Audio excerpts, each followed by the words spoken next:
Okay, in this section, we're still going to be talking a little bit about physiology, transitioning into a little bit of the foreground of pathophysiology. And the concepts here, they're very complex, and they don't always work the same way that you would expect them to. That is very clear when we start thinking about vital signs like Cushing's triad. The Cushing's triad vital signs are really wacky compared to what we would expect for a patient that's suffering trauma, who often has the shock triad presentation of those same vital signs. We'll get into the Cushing's triad vital signs in just a moment, but realize that the brain's means of controlling blood flow, delivering nutrients, and managing changes in pressure is both something that's helpful to it, but can also contribute to its demise. So the brain physiology, it works really hard, right? It's never really going to be able to relax. Even when we're asleep, it's processing information, serving us dreams and visions, and it needs a large percentage of energy, our body's energy overall, to do so. To create that large percentage of energy for one organ, really kind of not proportionate to the rest of the body in area, that one organ is going to require a lot of glucose and oxygen. And in order to do its job, it has to have that with constant blood flow, meaning we constantly have to deliver oxygen and glucose more specifically, and we have to remove constantly the waste that's produced from metabolism. Now, it's important that blood flow is constant, the constant delivery of those things, and that's actually a little more important than maintaining a pressure in that space. The brain can deal with changes in pressures because we change our pressure all day, every day, as we sit and stand, as we lay down, as our blood pressure changes, as we become hydrated and dehydrated. So the regular portion, the thing that it relies on, is constant blood flow. So that's an important concept, cerebral blood flow. Now, cerebral perfusion pressure is a means of describing the delivery of and forcing through the flow of blood through the blood vessels in our brain. To apply that constant use of nutrients and to get a constant blood flow, it does require at least some minimal amount of perfusion pressure. Now, as I describe this, kind of resist the urge to think of the idea that pressure is king.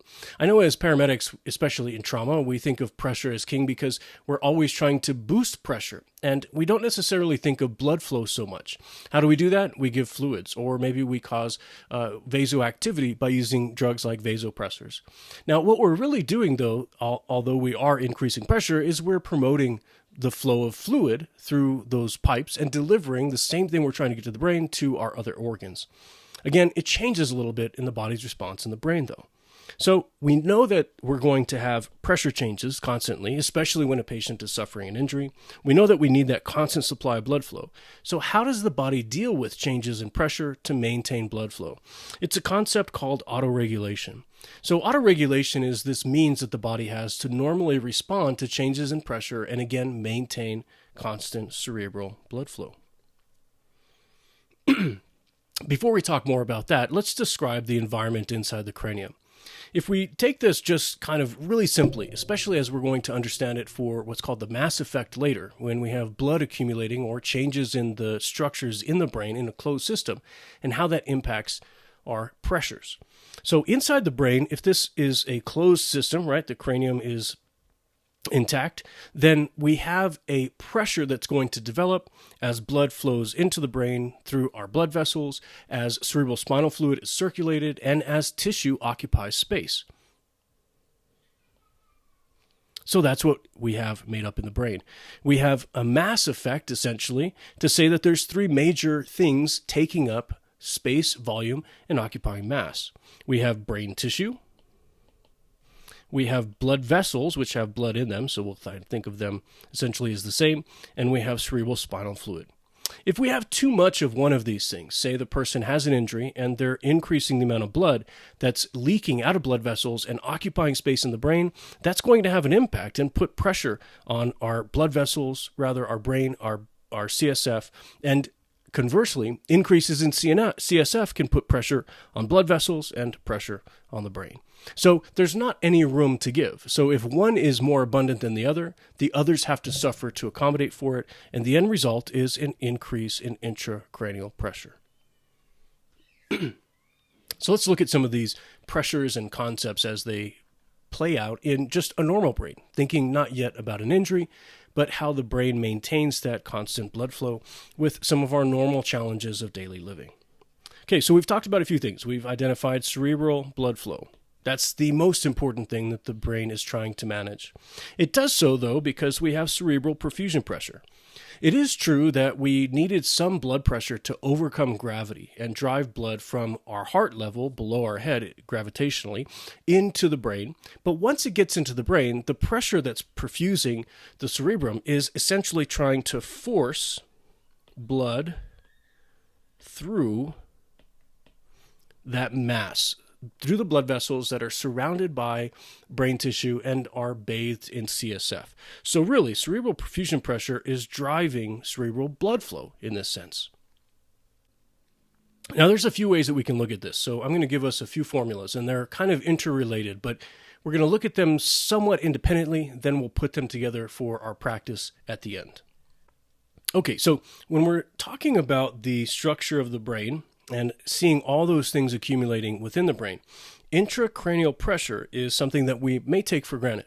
At the EMT basic level, we describe intracranial pressure, and we do it in such a fast way that you may have memorized that intracranial pressure is bad, when in reality, intracranial pressure is normal, but increasing intracranial pressure is bad.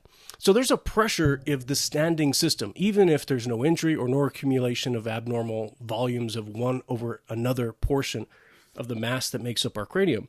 It's when we go out of bounds that becomes an issue. When we're talking about cerebral perfusion pressure, there's a formula that describes cerebral perfusion pressure is the difference between mean arterial pressure and intracranial pressure. Now, when we look at these things, it's very difficult for us in the field to measure intracranial pressure, so we do have the ability, though, to measure mean arterial pressure. In fact, though we talked about mean arterial pressure before, I'll remind us that when you have a automated blood pressure cuff, say the one that you have on your ALS monitor, and you take a non-invasive blood pressure, you're going to get a value, let's say it's 120/80, and right next to that, certainly we have diastolic and systolic values where we expect them to be, but then we have these parentheses, or just a number sitting next to it. That number is our mean arterial pressure calculated for us. So the mean arterial pressure is describing the pressure that's essentially on average between systolic and diastolic values in the bloodstream at any given time. Now, changes in systolic and diastolic values change our mean arterial pressure because they're relative to each other. The mean arterial pressure ranges normally between 85 and 95 millimeters of mercury, same measurement that we use for blood pressure. Now, intracranial pressure is measured in the same way. As pressure is measured in millimeters of mercury.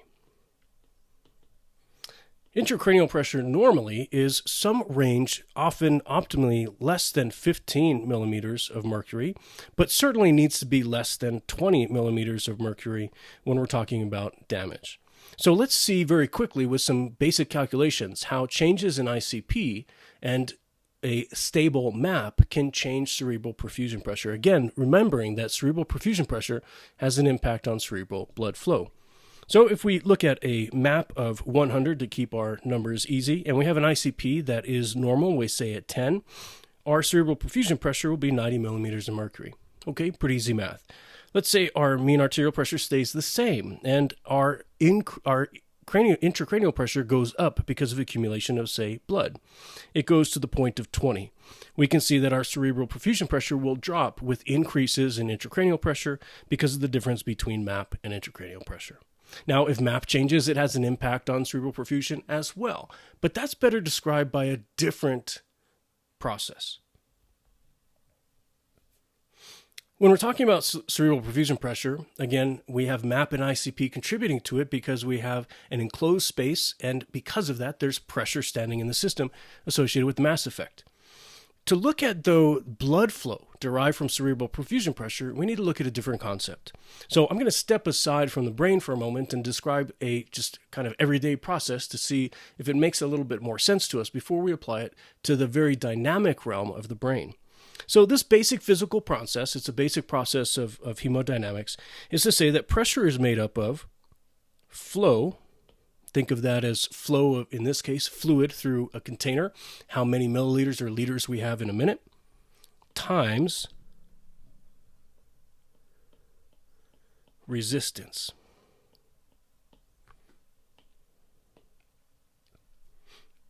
Now, we know that cerebral perfusion pressure is indicative or contributes to cerebral blood flow, and the brain is trying to utilize cerebral perfusion pressure to stabilize cerebral blood flow so we deliver oxygen, glucose, and other nutrients and evacuate waste.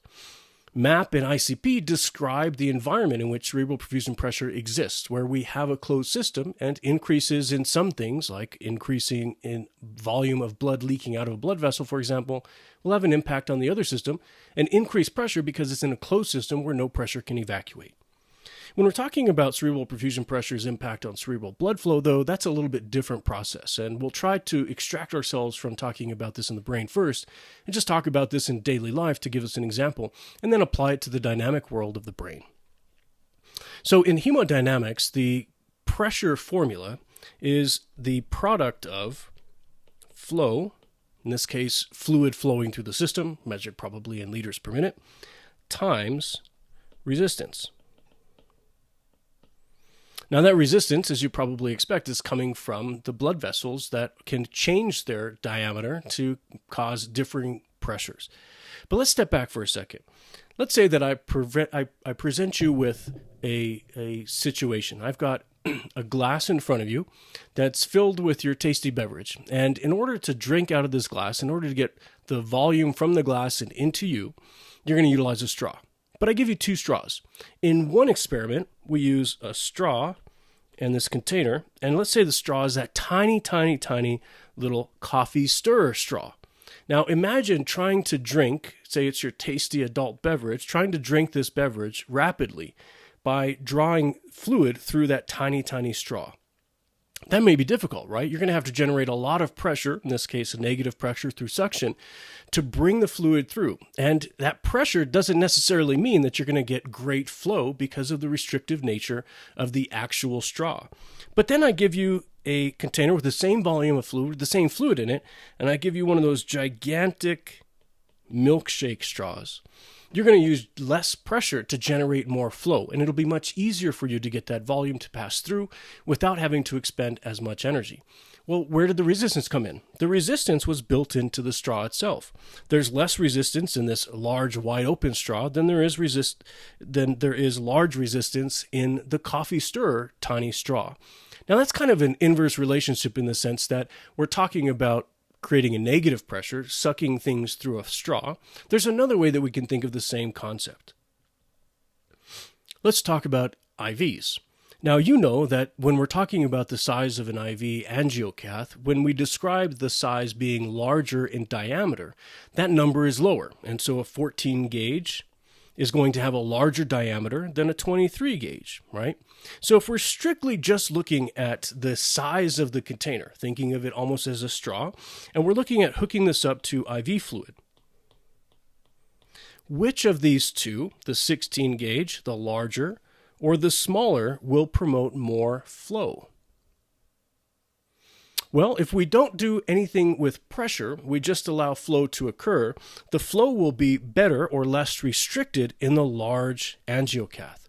The smaller angiocath will still pass fluid through, and over time and maybe with some additional pressure, we'll still get the same amount of fluid through, but it's going to come with some resistance. Where's the resistance? The resistance is in the size and the walls not being flexible of the angiocath itself. So that's a very simple explanation to describe how resistance can have an impact on flow and pressures required. So let's tie pressure into this in another example. Let's say that you are hanging out at your house, and like me, I bring all things back to the toilet, I guess. And if you're thinking about the toilet, you have pipes that drain away from the toilet and go to the city sewer system, right? That pipe doesn't really change in size. Per code, it has to be a particular size to allow for optimal flow.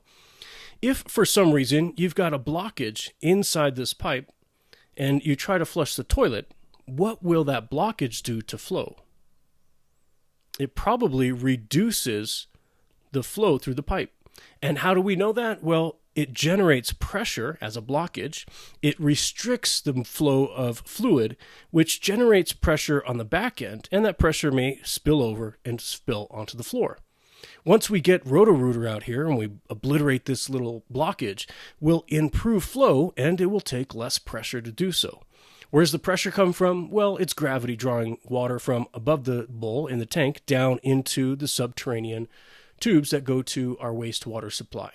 Those are all examples of how a container, a system, whether it's a straw, whether it's a hose or an IV angiocath or a pipe, they all balance flow, pressure, and resistance. Now let's talk about this in the body. When we're talking about the body's ability to compensate and allow for cerebral blood flow to be adequate, even when pressure changes, it's going to take a little bit of a rewriting of our equation. Remember that we said cerebral perfusion pressure equals mean arterial pressure minus ICP. Keep that in mind. We'll come back to that in a moment. We also said that pressure equals flow times resistance. Now we can rewrite this with terms associated with our cerebral blood supply. Pressure, being cerebral perfusion pressure, is the result of cerebral blood flow times cerebral vascular resistance, or the resistance that blood vessels provide as fluid travels through it. So if we really want to focus on cerebral blood flow, we have to change this equation. So let's do so. Let's isolate cerebral blood flow by dividing cerebral vascular resistance to give us a new equation of cerebral blood flow is equal to cerebral perfusion pressure divided by cerebral vascular resistance. Now I know we're setting up equations. It doesn't mean anything until we plug numbers in. So let's do it with our really, really easy numbers. Let's say that we are managing, cerebral perfusion pressures at some value, say 20, just to make up numbers. If we have a value of pressure of 20 and we have at the same time cerebral vascular resistance of 2, then our blood flow will be 10. Follow me on that? 20 divided by 2 gives us 10. Easy, right? Let's say that our cerebral perfusion, though, stays the same at 20 and resistance increases, say, to 5. What will that do to our flow? 20 divided by 5, it brings it down from 10 now to 4. So increasing resistance decreases flow if pressure is constant. Let's look at this a different way. Let's say, though, now that we have a blood flow that started with our 20 over 2. Our cerebral perfusion pressure is 20 and our resistance is 2. What happens if the resistance stays the same and our perfusion goes down? So if we have a perfusion now of 10 divided by 2, our blood flow, or rather our cerebral blood flow, is going to go down to 5. So it's cut it in half. Now, what would we need to do if we wanted to bring up our blood flow back to this 10 in the presence of a decreased cerebral perfusion pressure? Well, we're going to have to decrease the resistance. In this case, if we had our perfusion pressure go from 20 to 10 and we decrease resistance down to 1, we will get our flow back to 10. So I know that goes quickly. You can play with those numbers all that you'd like, but here's what happens in the body. If cerebral perfusion pressure goes down, remember if pressure goes down but resistance stays the same, blood flow will go down. So in order to compensate for that, what has to happen is when cerebral perfusion pressure goes down, in order for cerebral blood flow to be the same or maintain its value, its constant advantage, we're going to have to also decrease cerebral vascular resistance. How do we decrease cerebral vascular resistance? How do we decrease the resistance in a blood vessel? Well, the answer is vasodilation. So here's the concept. When we're trying to manage the constant cerebral blood flow using autoregulation, now this assumes that there's some pressure in the tank. If there's no pressure, it won't matter how much we vasodilate or remove resistance, there won't be any blood flow because there's nothing to move around. So there is a limit to this. So autoregulation generally only occurs at a minimum level. So autoregulation is when our cerebral perfusion pressure goes down. The autoregulation causes our blood vessels in the brain to vasodilate. This decreases resistance in a system that is still circulating an amount of blood volume. It decreases resistance and increases or stabilizes cerebral blood flow. Now, this is important because as we're looking at the brain's response to changes in pressure, so for example, the person maybe has shock on top of this brain injury. In order for them to make sure that their brain injury isn't worsened by shock, they're going to have to compensate in some way. If they've lost blood volume, well, it's going to be very difficult for them to autoregulate because remember, there has to be a standing pressure for autoregulation to occur. So the management of a brain injury, or rather the process of things or autoregulation occurring, describes something like this. If the patient's blood pressure decreases, cerebral perfusion pressure will decrease. In order to manage that, the flow would decrease, so the body causes blood vessels in the brain to dilate, improving flow.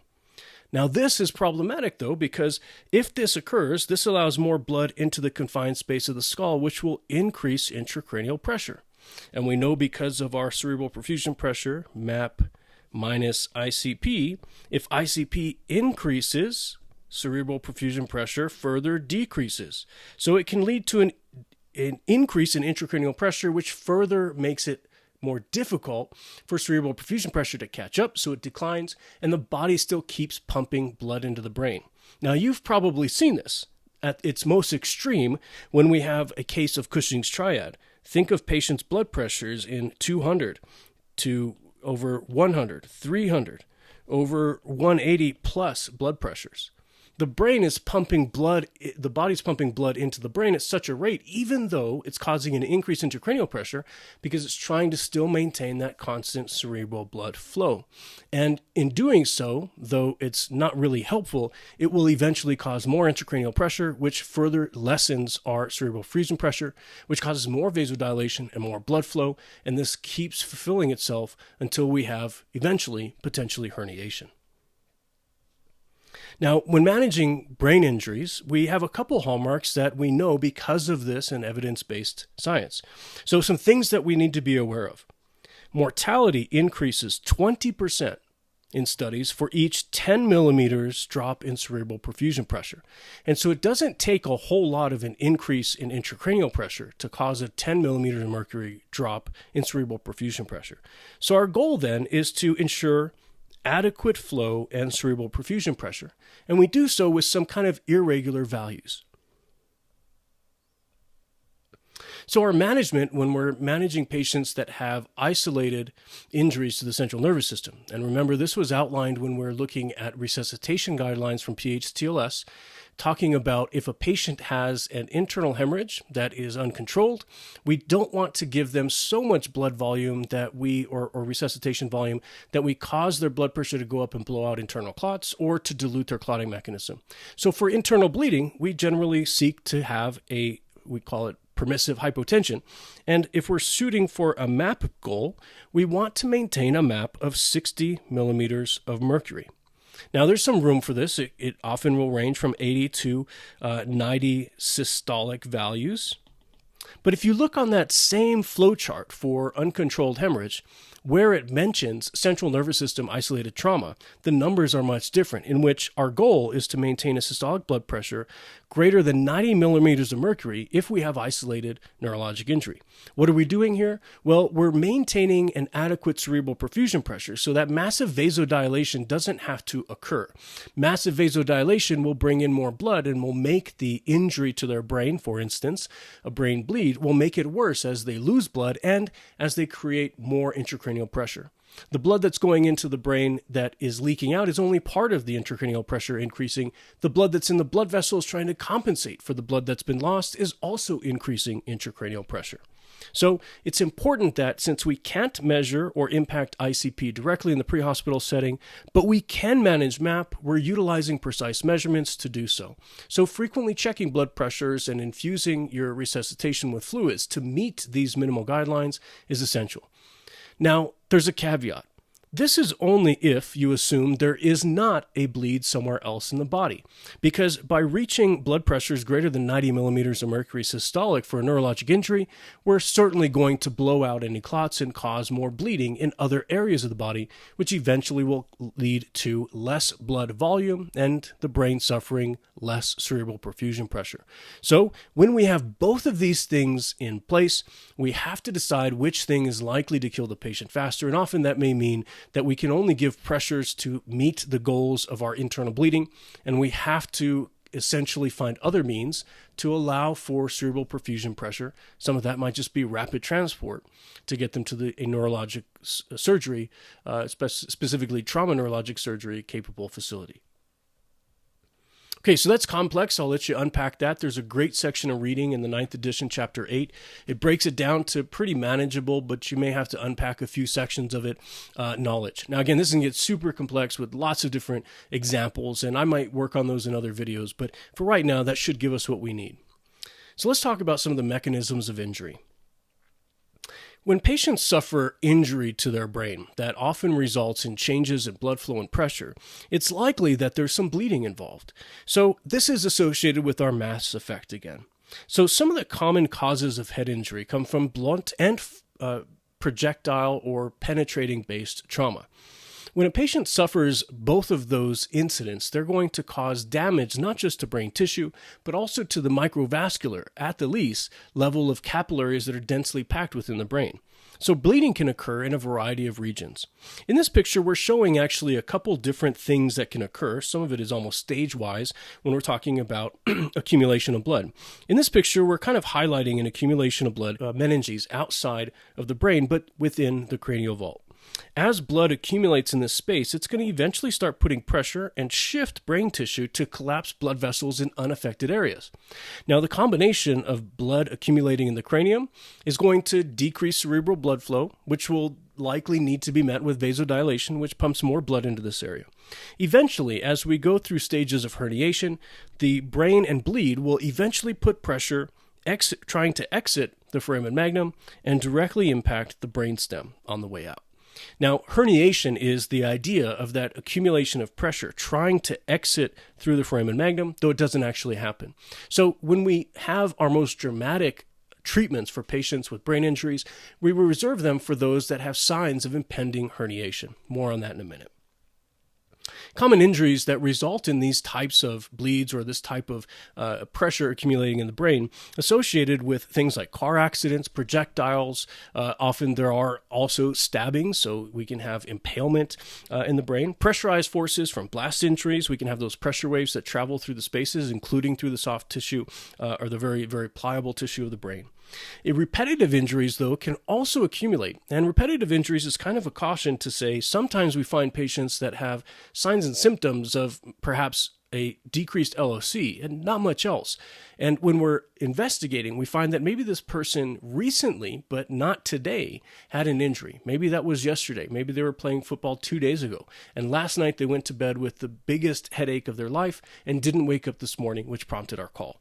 Also, patients that repeatedly fall, those that are intoxicated, those that have changes in their center of gravity, like our elder patients, can often fall and cause tears in the brain that accumulate over time. Our major concerns in managing patients that have traumatic brain injuries are to consider some of the mechanisms of injuries involved that can relate to the impact force. Now, in addition to the damage caused by the impact force, there can also be hypoxia and hypotension that ensue, portions of which may come from just the head injury itself. Others may be related to other coordinated injuries like hypovolemia as a result of shock with a patient that's suffering a head injury. Now, these major concerns are important because the result of hypoxia is often cerebral edema. So as the brain tissue becomes hypoxic and ischemic because of a lack of blood flow and oxygen being delivered, it starts to swell. And of course, that swell increases intracranial pressure and sets off the mechanisms that we just described. So some things to consider. Why is it that often airway management is an important consideration in traumatic brain injuries? Well, describing that airway control is partially associated with our arousal level being, our LLC being appropriate for us to be able to protect our airway.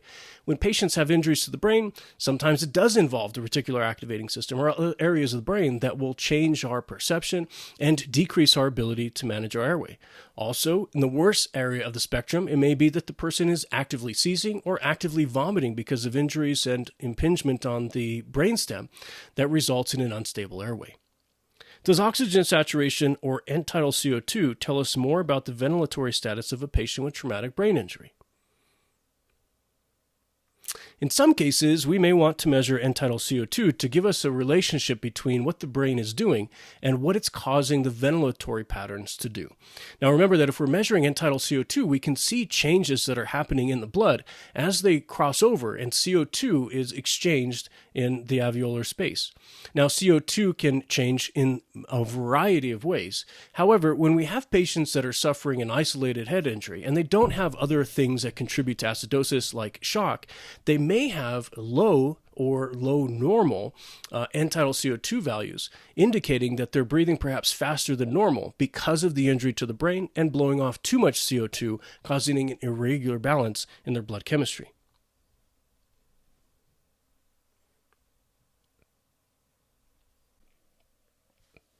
Let's now talk about the difference between primary and secondary brain injuries. Brain injuries that are in the primary category are brain injuries in which the kinematic force directly caused the injury that we're seeing in the brain. Now, this is something like the patient suffering blunt force trauma and the kinematic wave of energy making its way through brain tissue and disrupting blood vessels, for example. It could also be the person that's been shot in the head and the projectile traveling through, destroying and obliterating brain tissue on its way. In other cases, though, we can have secondary brain injuries that occur not because of the kinematic force, though that might have happened as well, but it's because of the overall systemic environment contributing to an unhealthy environment in the brain. So, for example, a patient that has shock also with their brain injury will suffer a secondary brain injury as their body reduces the blood perfusion that delivers oxygen to the brain, and the brain suffers hypoxia because of that mechanism of blood flow, different than the mechanisms of injury that might have happened directly in the brain for our primary brain injuries. Things that are examples of these brain injury causes: primary brain injuries might include concussions, cerebral contusions, intracranial hemorrhage that ensues in intracranial pressure increasing, and eventually herniation. Secondary can be broken into systemic or intracranial causes. Now, systemic injuries that result in a secondary brain injury are those, again, that occur outside of the central nervous system. So hypoxia because of a lack of oxygen through the ventilatory mechanisms. Hypotension, not delivering oxygen to the brain, ensuing hypoxia and ischemia because there's not enough oxygen to be delivered by the global systemic blood supply. Glucose or CO2 imbalances can also cause this as well. Now, intracranial secondary causes are things that occur in the brain but are not the actual impact the primary injury itself. As you're probably aware, patients may suffer seizures as a result of blunt force or penetrating trauma to the brain. That primary brain injury, blunt force or penetrating trauma, may result in abnormal firing of neurons, and those seizures, as they play out, will rob the brain of glucose and oxygen on top of the primary injury that they're facing. As we've mentioned, when the brain has a lack of oxygen, it becomes ischemic, and ischemia and hypoxia will produce cerebral edema, which then further decrease the blood supply to the brain and may add, in a lot of cases, insult to injury. Intracranial hypertension, or that escalation of blood pressure, trying to drive more perfusion pressure and at the same time trying to adequately supply cerebral blood flow, kind of feeding into itself, plays in and makes our primary causes much worse. So many times when we're managing patients that have a primary brain injury cause, we want to limit the effect of secondary brain injury causes by mitigating these effects before they take hold of the brain. Some of the ways that we can limit the impact of secondary brain injuries is to ensure that oxygenation is adequate. We've maintained the patient's airway and we're providing appropriate amount of oxygen and ventilatory support, and that the patient has adequate perfusion. Again, trying to address that issue of getting enough oxygen to the brain, even if we may have a lack of the overall volume from other causes. Let's now talk about the stepwise process that eventually leads to herniation. So we describe something called the mass effect. And in the mass effect, we say that there's really only space for the three things that occupy the cerebrum: cerebral spinal fluid, brain tissue itself, and blood volume. And blood volume does take into account the effect that blood has on the size of blood vessels. Now, this is our normal range here, and just some kind of associated changes that we may see with different changes in the mass that's accumulating and causing pressure on other structures. If we have a patient that has an actual mass taking space, so maybe this is blood accumulating outside of the normal blood volume, it's going to put pressure on the blood volume that's coming in, reducing the blood flow. It's going to put pressure on cerebral spinal fluid, shifting it to other areas, reducing its effectiveness in delivering nutrients and maintaining waste, and putting pressure on brain tissue further puts more pressure on blood volume. As that mass accumulates, we might see early on changes in the patient's heart rate and blood pressure that are very, very minimal, might even be normal within those limits. We may see changes in pupillary effect, but as the mass accumulates, we'll start to see more dramatic changes.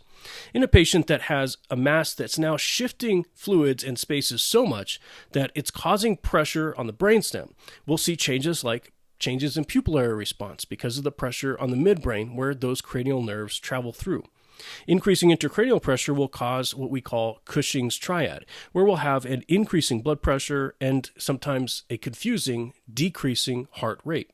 Now think of a patient that's suffering a shock emergency. Most shock conditions will cause heart rate to go up as the body compensates for the loss of blood pressure goes down, and ventilatory rates increase. That's normal in the presence of most of the causes of patients suffering from traumatic injuries. However, when the patient has a head injury, we find almost the opposite. So it's important to know that one, this presents itself and is much different than shock. So don't misidentify it or identify it as normal. Also, if we have both shock and increasing intracranial pressure, they may be masking each other, making it harder for the vital signs to tell us something's going wrong, and certainly making it harder for the brain to compensate.